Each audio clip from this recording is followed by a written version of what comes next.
and confidence. Mangabe hamba phambi kwakho, he wants to secure you and to increase or strengthen i-confidence yakho kuye. Ufuna ukukuvikela, aqinise ukumethemba kwakho kuye. He strengthens ukholwa kwakho, aqinise i-courage yakho, isibindi sakho, aqinise nokumethemba yena kwakho. Chapter number 41 ku-Isaiah, mawufunda verse number 10. Uthi, fear not, I am with you. Be not dismayed, for I am your God. I will strengthen you. Yes, I will help you. I will uphold you with my righteous hand. Behold, all those who were incensed against you shall be ashamed and disgraced. They shall be as nothing, and those who strive with you shall perish. But you shall seek them and not find them. Those who contended with you, those who war against you, shall be as nothing. Hey, my God. As a non-existent being. Hey. For I, the Lord your God, will hold your right hand, saying to you, fear not, I will help you. My God. Izitha zakho zonke azisukuba yibutho.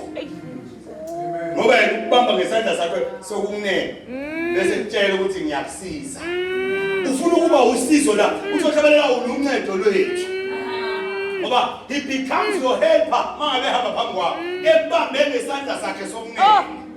Uthi uDavid mayikhuluma kuchapter 23 amahubo verse number 4 uthi noma ngihamba esigodini sethunzi lokufa uthi angisabi ku yini eyenza David ungasabi uthi ngoba ngiyazi wena ukuthi unahamba intonga yakho nodondolo lwakho ziyangidudhuza manje ngizosaba bonke abantu uNkulunkulu ahamba phambi kwabo abasabi noma kufika ikhathi enzima kodwa lokhu unkeneneze endlebeni zabo amazwi athi ungasabi ungamnangebe mina nawe noma bengena amanzini amaningi uthi uJehova noma ngena amanzini amaningi imfula izokunikhukhula uthi noma ngena emanilweni amalanga bomlilo ngeke ngishise ethi niyoze aliguge mina nginguye ethi niyoze bempuka nasekhanda ethi ngizonithwala ethi yebo ngizonithatha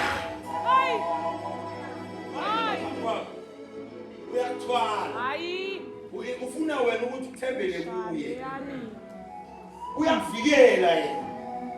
He becomes your protector. He shield yakho. Yabona 34 verse number 7. uDavid uthi ingelosi kaNkulunkulu iyamisa nxa zonke kulabo abamsabayo uNkulunkulu.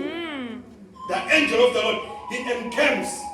Iyamisa nxa zonke. Noma athi wasihamba plus hamba khona ingelosi kaNkulunkulu kodwa imisile nxa zonke. Ngoba siyamsaba. Hayi, my God. Yena uyasikhulula. Yeah. 91 verse number 9 mahubo uthi because you have made the Lord who is my refuge even the most high your dwelling place ngoba umenzile uJehova inqaba yami nophezulu konke wamenza wayindawo yakho yokuhlala uthi akukho kubo kuyokwehlela uthi akukho ngisho nasifo esiyosondela eduze kwetende lakho ngokuba yena uthumela ingelosi zakhe to keep charge over you and to keep you in all your ways. He protects. Laba balandelayo uyabavikela. Laba balandelayo uyabavikela. U-Israyeli kwathi nabantu baseJeriko kwathi uNkulunkulu ningayikhiphi inkemba. Landelani. Hallelujah. Zungezandla. Hey. Bazungeza nabo sablima bezinto abangayazi. Wazungezandla. Ngosuku lesikhombisa sebezungeza isikhombisa wathi memezani kakhulu. Hallelujah. IBhayibheli indonga they sank. Zashona phansi.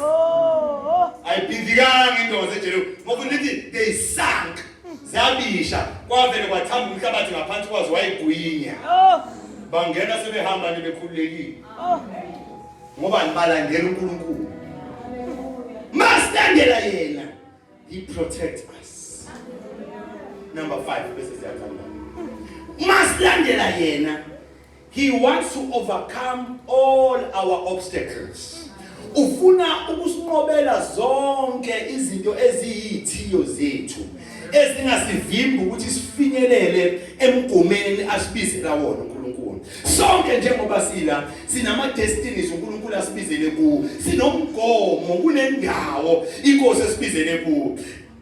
And kuleyo ndawo asikwazi ukufinyelela kalula just because the enemy of the church, that is the devil, uyalwisana nabangcwele ukuthi bengafinyeleli kuma destinies abo. Uyenza ngayo noma yiphi indlela ukuthi singafinyeleli la uNkulunkulu asibizele khona. But uNkulunkulu ehamba phambi kwethu yena ufuna ukusilwela zonke izinto esingaba zithiyo phambi kwethu. He wants to overcome them. Ufuna ukuyinqoba yonke into engafuna ukuba isiqhubekise noma i-offense before you ukuthi iqhubekise ungafinyelela uNkulunkulu ebizela khona. uNkulunkulu wakho uhamba phambi kwakho ukukulwela anqobele lezo zinto. Ukulwela just because he is a mighty warrior.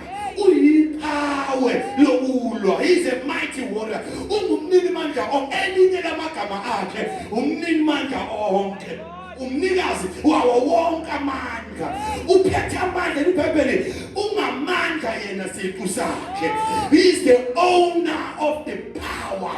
Ngakho ke ingakho hamba phambi kwethu wachitha amakhosi osihoni amakhulu no-ogi amakhosi ayisatho just because wayehamba phambi kukaIsrayeli. Now ufuna ukumnqobela eyakhiphe phambi kwakho ngoba unamandla futhi uyanqoba. uDavid 24 uyabuza athi ngubani lenkosi yenkazimulo kade?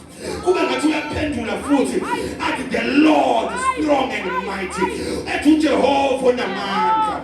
Aphinda athi uJehova oyipower lokulwa. Ethi uyena inkosi yenkazimulo. Uyipower lokulwa akahluleki. Ayikho into enamandla kuma phambi kwakhe. Yonke into phambi kwakhe iyathuthumela. Yonke into phambi kwakhe iphelelwa ngamandla.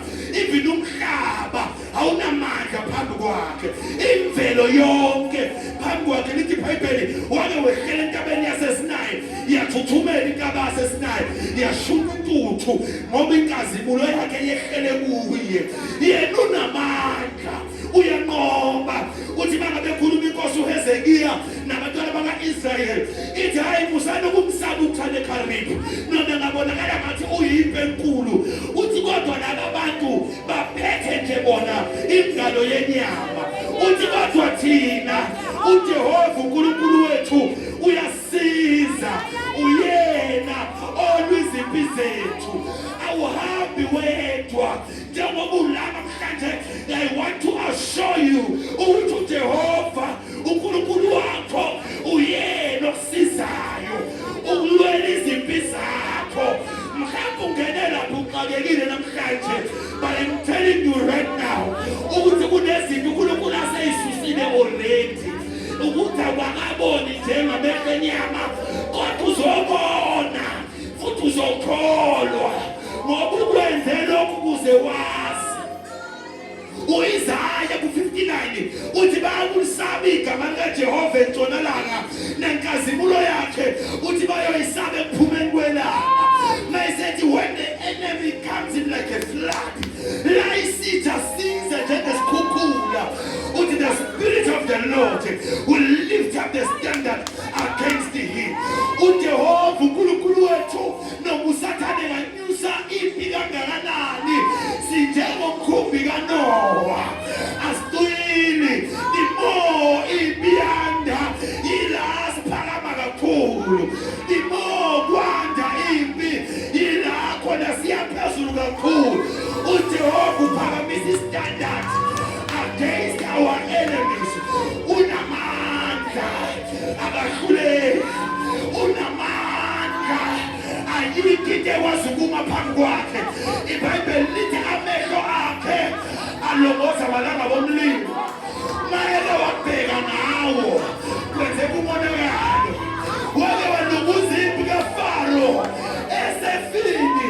Lithi iBhayibheli wayibuka nje kwaphuka amasondo ey'nqola. Unamandla akahlulwa lutho. Akukho okungenzeki kuye. Lithi izwi lakhe lilodwa nje linyakazisa ihlane lonke laseKhadeshi. Makakhuluma izwi izwi lakhe liyaduma njengokuduma kwamanzi amaningi. Makakhuluma yena intaba ziyathuthumela.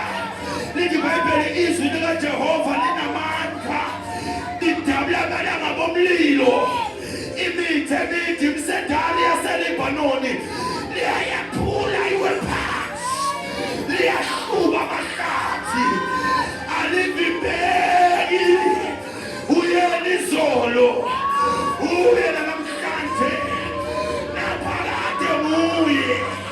Yena lowo bekhona izolo, usasenguye namhlanje, akahluleki.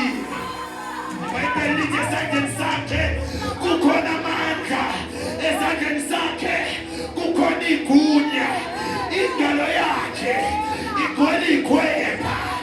Wake wakhala uGehazi wathi safa muntu kaNkulunkulu, wathi Elisha ungasabi. Baningi abangalithi kunabana